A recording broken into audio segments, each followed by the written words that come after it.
A new global survey illustrates the depth of anxiety many young people are feeling about climate change. Nearly 60% of young people approached said they felt very worried or extremely worried. More than 45% of those questioned said feelings about the climate affected their daily lives. Three-quarters of them said they thought the future was frightening.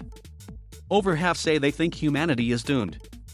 Two-thirds reported feeling sad, afraid, and anxious. Many felt fear, anger, despair, grief, and shame, as well as hope. One 16-year-old said, "It's different for young people. For us, the destruction of the planet is personal."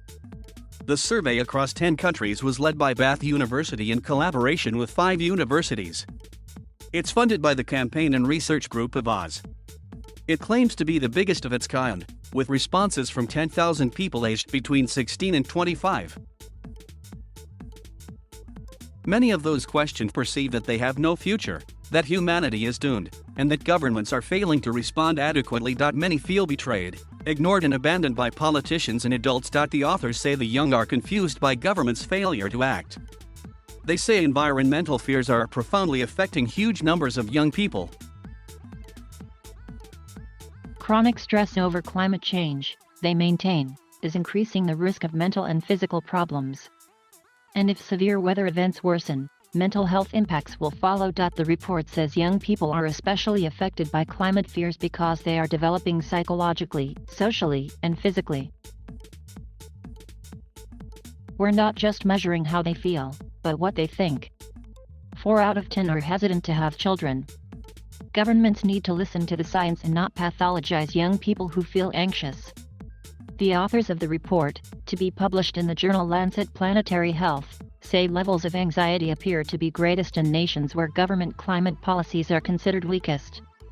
There was most concern in the global south. The most worried rich nation was Portugal, which has seen repeated wildfires. The authors believe the failure of governments on climate change may be defined as cruelty under human rights legislation. 6 young people are already taking the Portuguese government to court to argue this case.